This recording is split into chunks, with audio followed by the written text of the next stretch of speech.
You know, I'm a huge fan of Prince. If you know me, you know that I love Bruce Springsteen. And honestly, Prince has slowly crept up there for me because I feel like he and Bruce actually are similar in a lot of ways. You know, both amazing pop songwriters and incredible live performers. So like, you know, that's kind of the model I want to follow as an artist. When it comes to this song in particular, I remember it was probably late last year. I just had a period where I was listening to Little Red Corvette a lot. You know, listening to it, it made me realize like it's a song that you could release today and it would fit right in with everything else on the radio. Like it's truly one of the finest pop songs ever written in my opinion. And you know, it just, so that was kind of maybe where the spark began of maybe we should do a cover of it. And then at the start of the year, I knew, you know, we had to get a new single out because it had been about a year now since we released In My Head. And I thought that, you know, like a cover seems like the right thing to do, just so that we can get right in the studio and get working on a song that we know is already good.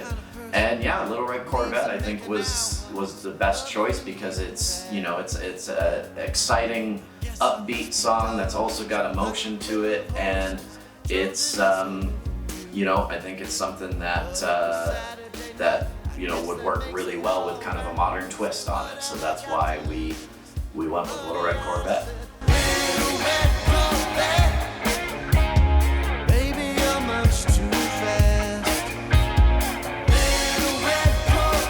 What's up? My name's Kenton. I was a producer on Jackson Reed's latest single, the cover of Little Red Corvette by Prince. I had the pleasure of meeting Jackson 2 years ago through a mutual friend. Thought we might have some synergy. Turns out we did. I was impressed by the music. I was impressed by just the level of detail and care he was putting into releasing music. So when I found out that the song that he wanted to do was a cover, at first I was like, okay, a cover. And then when he told me it was a Prince cover, I was like, okay, shit, a Prince cover, that's pretty cool. And then when he started kind of telling me the concept behind it, what inspired him. The other cool thing about Jackson Reed, the Silverbirds too, is they really do like exude this energy of kind of olden rock and roll, you know, that real kind of rock and roll attitude, and being a performer, and Prince kind of ties into that. And so it was a cool fit as well because they wanted to attack the cover actually playing the instruments. You know, it's easy to sit there and just program stuff, but they actually wanted to learn the song, play the cover, put their own kind of spin on it while paying homage to the incredible original. The recording and production of the song really started with a demo. Jackson Reed sent me a demo of the song and the arrangement that he wanted to go with. We had a lot of creative discussions kind of surrounding the actual aesthetic of things. Again, touching back to this being a song really foundationally built off of acoustic instrumentation, the main drum part being acoustic drums as opposed to the programmed drums. We wanted to kind of have some fun with that and almost have the best of both worlds. So you'll notice like in the mix, it really is kind of brought to life in an almost programmed drums way. Like the tonality of the drums almost feel programmed, but the feel of them is real. You know, the tonality sounds crunchy and big and like an old Lynn drum machine, but the actual playing of it is by a drummer. Shout out Nathan. Nathan Lipinchuk, and I'm the drummer. I've been in the band for a couple of years, joined in 2020. And so with the drums, we recorded those at Pat's house, Heavy Heart Sound. That was a good experience. Pat kind of picked up the vibe. It was you know, quick and easy. Get the drummer comfortable, record the part, do some takes. Then when the drummer, you know, starts really feeling warmed up, you usually get the most magic out of them.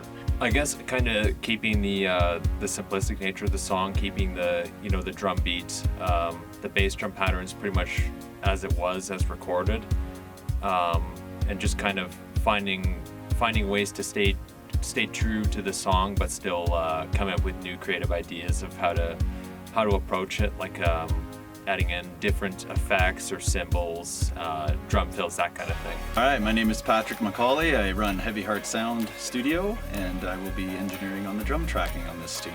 Drum machines have their place. Obviously, as a ex-drummer, and now my favorite thing to do is track drums. Adding that human element to it always is going to be, you know, my preference, of course. Not to take away from a drum machine, they definitely have their place.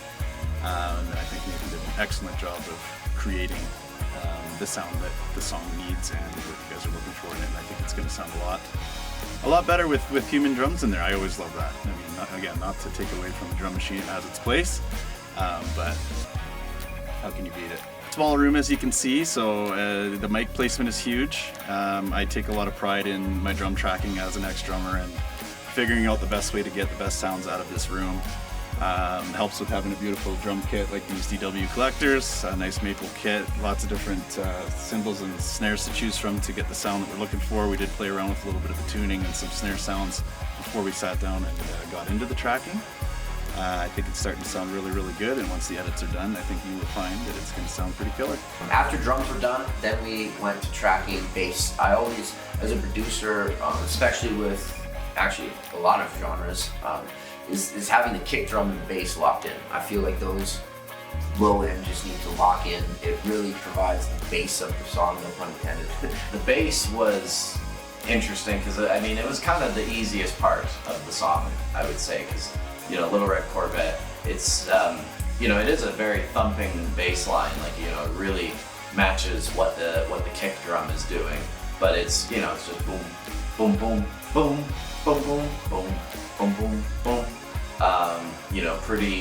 Pretty easy for a bass line, so it wasn't too bad to throw that together. We were at Pat's actually again after recording the drums. We recorded the bass there and we recorded the guitar there. So if we're gonna do some bass and guitar tracking today, I always do DI bass, and then we have all the options in the planet Earth, sim-wise, and then same with guitar. So we run into a DI, and then it passes direct in, and then passes through into the lovely Fender Deluxe Tweed, which sounds amazing. Nice clean tones, takes pedals really well. Any kind of effects you want to run through. So we'll mic that up, and then we'll see how she sounds. I like to do DI bass just because it kind of tends to be a pain in the ass to mix with an amp and a cab. So we do a little DI, and then we can always reamp it after if you want, or pick one of the sims. I have several dozen of those, so they work out pretty nice in bass. Gives it a little more flexibility in the mix. The guitar was, another reason why I was so excited to do this song in particular is because it is, it's a pop song, but it's got such big guitar, and it's got, of course, an amazing solo, and so that was another exciting thing, because of course, I feel like a lot of pop music maybe doesn't have the big guitar sound to it, and that's something I would love to try and bring back, is make that radio-friendly pop that's also got cool guitar in it, because I think that's probably what I do best. So like when we were doing the guitar at Pat's, I started off just doing the rhythm, which it's kind of a fun little strumming pattern that it does throughout the choruses. And then when it came to doing the solo, I sort of did on the scratch track that we used as sort of a reference. I came up with a solo on that reference track, and I sort of took parts from that and used it in the final recording. So I kind of had an idea of what I wanted to do for the guitar solo. And then a lot of it was also just improvised. We also, did a few takes where we went through the whole song, and I just, completely improvised some lines that you'll hear sort of throughout the recording. Once again, it's just a fun track to play on guitar, because it's got a lot of opportunities to do some fun lead parts, and it's got a great rhythm part to it as well. Yeah, and I think, an important aspect for a song like this, we're trying to give the realness of the actual live instrumentation is with the electric guitar, go DI, obviously have the clean signal, mix that in, do your edits with it, but we used an amp, and that's an important aspect for these types of songs, is to actually run the guitar through a badass amp, get the settings in, get some crunch on there, throw a mic on there, and that just in and of itself provides so much more realness and grit to the track, as opposed to just DIing the guitar in. And so after we had kind of the main foundation of the song, the other very, very important element is the synths and the keyboard work. So we had Jeremy come over actually right here. We plugged in DI for this. I am Jeremy Brigham. I play keys slash piano for Jackson Reed and the Silverbirds. I've been playing with him for 6.5 years, I would say. It's been a great experience. I love playing the keys, and this is the only band that I get a chance to do that in, and I love doing it. And we laid in all the synth parts and all the driving key parts, all the little embellishments. There's a lot of like cool parts of the song where you'll notice there's automation of like keyboard parts coming in and out. There's some cool arpeggiated riffs, just little ear candy pieces that really brought the song to life. It was really fun to play around with some parameters like attack, decay, sustain, release for the synth. It was really cool to try and time it out, and playing the song is a little tricky because you have to make sure you're playing the right notes, and if you mess up one note, it's gonna linger for the whole thing. So it's a really fun one to play. And then you also have some tone switching to do during the choruses and stuff like that. So when you're recording, it's a lot nicer, that's for sure. But my process is to find a good source tone and just work backwards from that and take things out. For the most part, Yamaha has great presets, but not a lot of dry tones. So you gotta find that nice source tone and then kind of come back to it, you know, taking stuff away and making it more dry. So after we had this beautiful instrumental, we had the drums, bass, guitar, keyboards and synths all locked in and sounding nice, we then were ready to lay in the vocals. So we went to good buddy of mine, Murray's studio. First time Jackson Reed and the Silverbirds had been there. We went with Jackson, the man himself, to sing lead, and then DeAndre on backing vocals. A song like this really does rely heavily on some of the gang vocals, some of the backing vocals, some of the ad-libs, some of the harmonies. It really does provide the ambiance and the space for a song like this. So having the different voices doing the parts can be really important so it actually sounds like lots of people. I'm DeAndre. I mean, I was just trying to do what Prince was doing as best as I could, trying to kind of mimic it enough that I could definitely squeeze everything in the way that Jackson wanted of me.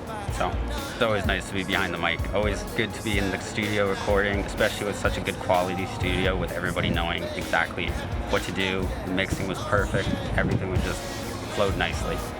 And then vocally, we started out actually on vocals. We did kind of a scratch track here at Kenton's studio. And then to do the actual vocals, we of course went to Murray's studio, which was really cool because it's such a, you know, like a professional looking space, and there's a lot of really cool equipment, and it was a really fun setup to get to record in there. And you know, from the vocal, it was interesting because I asked Kenton, like, you know, am I sounding too much like Prince on this track? Because I do find that when I do covers, I do a decent job of sounding like the original singer. Almost too much at times, I think. And so I asked Kenton, like, you know, do I need to really do something different, or should I try and just kind of be close to the original? And Kenton you know, suggested that we kind of keep it close to the original because my voice kind of sounds like Prince's naturally. I mean, my vocal coach has said that I've been able to, you know, sound like Prince just from singing, you know, not even doing Prince songs. So Kenton thought I should just keep it there because, you know, at the end of the day it is a cover and we're paying tribute to Prince on this track. And so I just went up and kind of did that, but I think it worked because it felt natural. You know, I wasn't trying to, you know, maybe force something different. I just sang, you know, to me it sounds like the original, but at the same time, you know, I think like people who are new to Jackson Reed and the Silverbirds who are checking this song out for the first time, they may not think that it sounds like Prince. They might just think this is Jackson singing. We got the release. We're going to be going hard at, you know, hard at the press, hard at radio, hard at TV. You know, I think that we've got potential to do well with this track. Of course, In My Head was my best performing song ever. You know, we got it on 17 radio stations across Canada and the US, which seems crazy. And, you know, Gene, my agent, has often said that, you know, in his experience, getting on radio is the hardest thing for an up-and-coming artist to do. So the fact that it was kind of easy for us is, you know, it feels like, you know, we do have something going here. So, you know, that's kind of the goal with Little Red Corvette, is just to kind of, you know, repeat what we did within my head. And so that's, you know, we'll get this song out and then sort of see what happens from there. We had a show not too long ago now, like just this past week when we're filming this here, and like everybody piled onto the dance floor, you know, by the time we got to the chorus of the song. So I think it kind of, you know, it proved to me in that moment that this is definitely a song that, you know, has that kind of impact. And I think, you know, it's great to, you know, to be doing music that gets people excited. And I think so far, you know, we've had a lot of songs like that. Even our originals have seemed to get that kind of reaction. So it's been, you know, another reason why it was good to do this track.